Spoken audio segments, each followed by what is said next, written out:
Welcome to IQ classes. My name is Aradhana और आज हम लोग जिस चैप्टर पे बात करेंगे ये है मोशन। मोशन जो चैप्टर है ये सुनने में ये वर्ड जो है ये बहुत आसान सा है। मोशन का मतलब आप कहोगे कि कोई भी चलती हुई चीज़ मोशन में है, कोई रुकी हुई चीज़ रेस्ट में है, लेकिन फिज़िक्स में this is a very complex topic.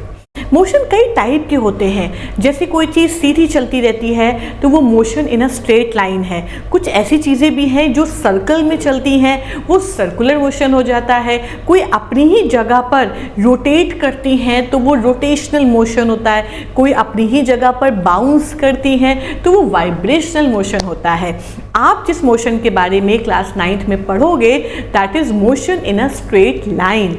ये जो टॉपिक है स्ट्रेट लाइन, इसको हम मोशन इन वन डायमेंशन भी कहते हैं। इसमें डायमेंशन को पढ़ने के लिए पहले हम छोटे से मैथ्स के x, y और z एक्सिस जो ऑलरेडी आपको पता है उसी के थ्रू पढ़ते हैं। तो डायमेंशन है क्या? ठीक, डायमेंशन बेसिकली मैथ्स के वो x, y और z एक्सिस हैं। ओके, अगर कोई चीज़ एक या तो x में मूव करे या तो y में मूव करे या तो z में मूव करे, वो मोशन इन वन डायमेंशन होता है। मतलब एक ही डायमेंशन में वो चीज़ मूव कर रही है तो वो एक तरीके से स्ट्रेट लाइन मोशन भी हो गया। ठीक, लेकिन मान लो जैसे अगर कोई इंसेक्ट है, ठीक, वो दीवार पे चल रहा है तो वो इंसेक्ट आगे भी मूव कर रहा है, वो ऊपर भी मूव करेगा, मतलब पूरे प्लेन पर मूव करेगा, तो that is motion in two dimension. अगर बॉल जैसे फेंकी गई तो बॉल कैसा आगे बढ़ती है, प्रोजेक्टाइल मोशन बनाती है, तो वो एक फॉरवर्ड मोशन भी हो गया, एक वर्टिकल मोशन भी हो गया, तो that is also two dimension motion. ठीक, पिक्चर हॉल में जब हम लोग पिक्चर देखते हैं तो जो पिक्चर उस प्लेन पर स्क्रीन पर चलती है that is also two dimension motion. Okay, but अगर जैसे फ्लाई है वो उड़ रही है इधर उधर तो वो ऊपर नीचे आगे पीछे मूव कर रही है तो दैट इज 3 डायमेंशन मोशन। हमारा मूवमेंट भी 3 डायमेंशन है। हम इधर भी जा सकते हैं, हम इधर भी मूव कर सकते हैं और हम आगे और पीछे भी मूव कर सकते हैं। तो this is 3 dimension motion. Picture hall में भी 3D को देखने के लिए आपको एक चश्मे यूज़ करने पड़ते हैं जिसमें हमको लगता है कि पिक्चर बिल्कुल आगे आ रही है तो एक नया एक्सिस जुड़ जाता है, दैट इज 3 डायमेंशन मोशन।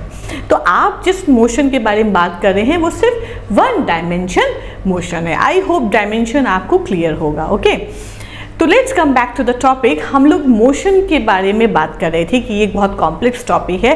कैसे कॉम्प्लेक्स है, चलिए ये स्टार्ट करते हैं। ओके, मोशन क्या होता है कि किसी के लिए कुछ है, किसी के लिए कुछ और होता है। फॉर एग्ज़ाम्पल, अगर मैं ट्रेन के अंदर बैठी हूँ तो अगल बगल के जितने भी लोग हैं मैं अगर उनको देखूँगी तो मुझे लगेगा कि वो रेस्ट में है, मेरे रिस्पेक्ट में। ठीक, तो मैं अपनी जगह, मेरी जगह कहाँ पर है? ट्रेन के अंदर है। तो ट्रेन के अंदर जिस जगह मैं बैठी हूँ वो हो गया रेफरेंस पॉइंट। मैं उस रेफरेंस पॉइंट से लोगों को देख रही हूँ तो वो लोग मुझे स्टेशनरी नज़र आ रहे हैं। ठीक, लेकिन अगर मैं अपना रेफरेंस पॉइंट चेंज कर दूं, मैं ट्रेन से बाहर रेलवे स्टेशन पर आ जाऊं और चलती हुई ट्रेन को देखूं तो वही पैसेंजर्स मुझे मोशन में दिखाई देंगे। ठीक है, सिचुएशन सेम है बट क्या किया मैंने सिर्फ पोजीशन बदल ली। मैंने अपना रेफरेंस पॉइंट और दूसरा रेफरेंस पॉइंट चेंज कर दिया तो मुझे सेम ऑब्जेक्ट मोशन या रेस्ट में नज़र आएगा। फॉर एग्जाम्पल, अगर हम लोग झूले में बैठे हैं, ठीक, तो मेरे बगल में जो भी बैठा हुआ है मुझे दिखेगा कि वो रेस्ट में है, वो तो कहीं गया नहीं, वो तो वहीं पर रुका हुआ है तो रेस्ट पर है। बट अगर मैंने अपनी जगह बदल ली और मैं झूले से बाहर खड़े होकर सेम उसी आदमी को देखूं तो मुझे तो वो कैसा दिखाई देगा? मुझे वो मोशन में दिखाई देगा। ठीक, तो इस अकॉर्डिंग मोशन एक रिलेटिव क्वांटिटी होती है। रिलेटिव का मतलब है कि अगर आप फ्रेम ऑफ रेफरेंस या अपनी जगह या रेफरेंस पॉइंट चेंज करते हैं तो मोशन एक रिलेटिव क्वांटिटी है, ये एक फिक्स्ड क्वांटिटी नहीं है। तो इसी वजह से मोशन थोड़ा सा कॉम्प्लेक्स है। आपको ये ज़रूर देखना पड़ेगा कि मोशन कहाँ पर, किस सिचुएशन में, किस पॉइंट से खड़े होकर आप देख रहे हैं। नेक्स्ट, मोशन होता क्या है? What is motion?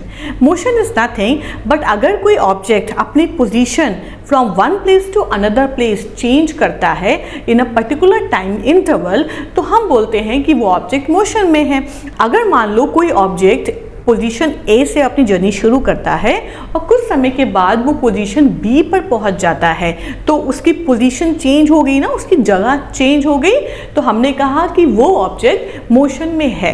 लेकिन अगर समय बीतता जा रहा है और उसकी जगह चेंज नहीं हो रही है तो वो रेस्ट में है। तो सिंपल टर्म में चेंज ऑफ पोजीशन को हम मोशन कहते हैं।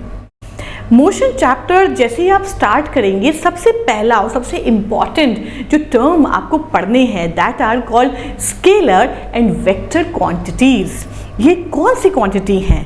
फिजिक्स में यूज़ होने वाली हर वो चीज़ जो चीज़ों को नापते हैं, जैसे फोर्स हो गया या डिस्टेंस हो गया, डिस्प्लेसमेंट हो गया, मास हो गया, वेट, एनीथिंग, वो फिजिकल क्वांटिटीज़ होती हैं।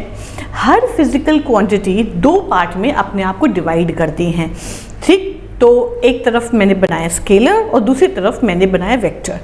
स्केलर क्या है? स्केलर वो फिजिकल क्वांटिटीज़ हैं जिसमें खाली मैग्नीट्यूड होता है। मैग्नीट्यूड का मतलब है, जैसे अगर मैं मार्केट में गई और मैंने 2 kg का वेजिटेबल खरीदा, तो जो 2 kg है वो मैग्नीट्यूड हो गया। हर फिजिकल क्वांटिटी की जो वैल्यू होती है, जो नंबर होता है, वो मैग्नीट्यूड होता है, ठीक? तो स्केलर क्वांटिटी में खाली मैग्नीट्यूड आता है। तो इसके कुछ एग्जाम्पल भी हो गए, जैसे डिस्टेंस, स्पीड, ये सब आपकी स्केलर क्वांटिटी हैं।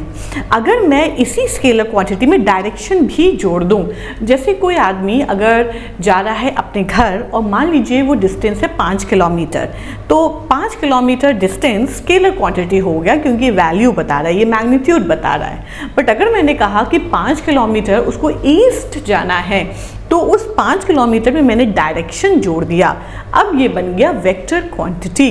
तो वेक्टर क्वांटिटी में मैग्नीट्यूड भी आता है और डायरेक्शन भी आता है। कुछ एग्जाम्पल वेक्टर क्वांटिटी के, जैसे वेलोसिटी हो गया, फोर्स हो गया, डिस्प्लेसमेंट हो गया, और जैसे से आप पढ़ोगे लिस्ट ऐड होती रहेगी, ठीक? तो आई होप आपको ये वीडियो समझ में आया होगा। Please subscribe the channel for more videos. Bye bye.